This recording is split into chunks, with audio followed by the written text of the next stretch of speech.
As a driver, na-realize ko, grabe pala yung convenience na yung mga kasabay mong sasakyan, walang tint. Nakikita mo agad kung nakikita ka ba nila, nakikita mo agad kung pagbibigyan ka ba nila, nakikita mo agad yung gesture nila sa loob. So, ganyan yung naging experience ko nung nag-drive ako from Sydney to Blue Mountains. Na-share ko na experience ko sa video na to. Anyway, sa Australia kasi meron silang batas sa tinting kung gaano lang ka-dark pwede yung tint ng mga bintana ng sasakyan mo. Although magkakaiba yan per state, karamihan sa mga states, bawal yung may tint yung front windshield. So, grabe yung convenience sa akin nung nag-drive ako doon. If you're planning to drive in Australia as well, these are the things that you should know. Number 1, right-hand drive sila doon. Kung tayo sa Pilipinas, yung driver ay nasa left, yung sa kanila ay nasa right. So, ganun din, balik din yung paggamit nila ng lane. Kung tayo nag-drive sa right side, sila naman nag-drive sa left. So, no first time ko talaga mag-drive doon, sobrang litong-lito ko sa left tsaka sa right. Left ako, left ako, left ako. Nasanay kasi tayo, for instance, dito sa Pilipinas, kapag mag-right ka, pwede ka lang basta mag-right kasi same lane naman yun. Doon, kapag mag-right ka, syempre tatawid ka muna sa kabilang side ng kalye, tapos saka ka mag-right. Kabaliktaran naman, kapag magle-left ka, pwede ka lang basta mag-left kasi same lane naman yun. Kailangan sobrang conscious ko sa pagdadrive, lalo na kapag mag-turn.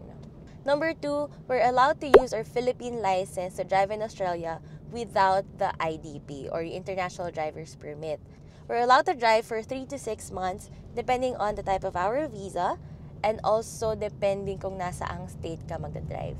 So kung mag-drive kayo sa Australia, make sure to check nyo muna kung ano yung batas doon sa state kung saan kayo magdadrive at kung gaano kayo katagal pwedeng mag-drive.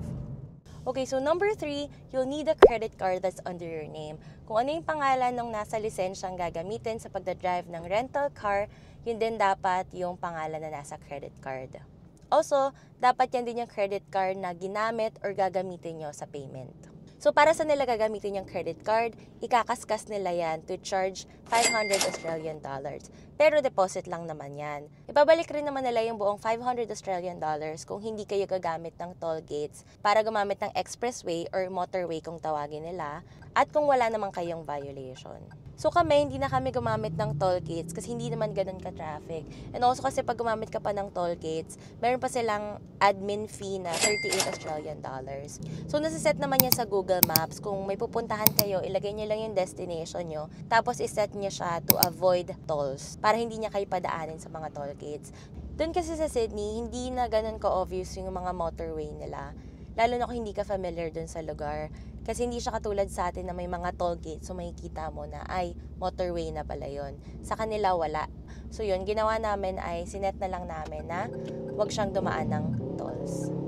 So number 4, always book your car rentals via accredited platforms only. So I personally booked ours via Klook. Nagustuhan ko siya kasi nandun na lahat ng mga car rental shops.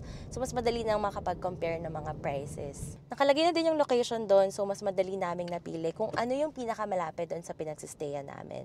Also sa Klook makikita nyo na rin yung iba't ibang features ng sasakyan. Sedan ba yan? SUV ba yan? Electric ba yan? Or gas? Meron ba siyang air conditioner or heater?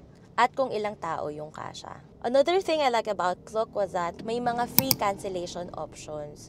So halimbawa hindi pa kayo sure kung mag-rent kayo ng sasakyan, at least makapag-reserve kayo tapos i-cancel nyo lang if ever there are change of plans.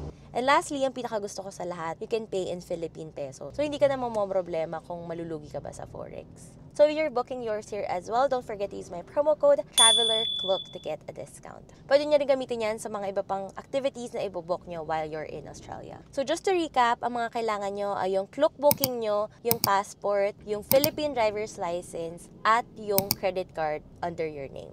So, kamusta naman yung experience driving in Australia? Sobrang less stressful compared dito sa Philippines.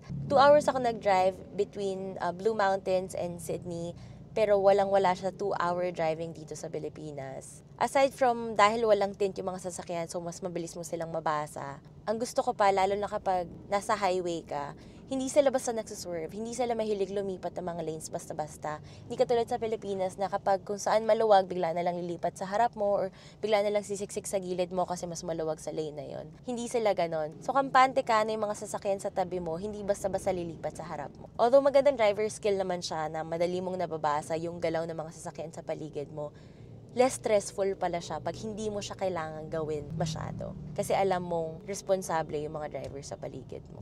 Also, marami silang unwritten rule, halimbawa sa mga main roads. Kung halimbawa nag-drive ako sa main road, tapos may mga gustong pumasok galing sa mga eskinita, ang rule sa kanila, dapat antayin nilang tumigil yung main road. Hindi sila basta-basta pwedeng sumingit. So, kampante ka na kapag nasa main road ka at may mga manggagaling sa eskinita, hindi sila basta-basta pumapasok, so hindi ka kakabahan. So, halimbawa, mabilis yung andar mo sa main road or sa highway, alam mong hindi sila biglang papasok at hindi ka kakabahan. So, nakakabawas din pala yun ng stress. Isa pa sa mga roundabout, kapag paikot sila, ang inuuna nila ay yung mga nasa right. So, alam mo na yan na kapag papasok ka ng roundabout, yung mga nasa right, sila daw dapat pala yung mauna sa'yo. So, hindi na kayo mapapakaramdaman kung una ba ako or papaunahin mo ba ako or una ka na ba. Wala nang ganong stress sa pagdadrive. Anyway, if you're planning to come to Australia, meron na tayong video about the visa application. There you go. Enjoy Australia!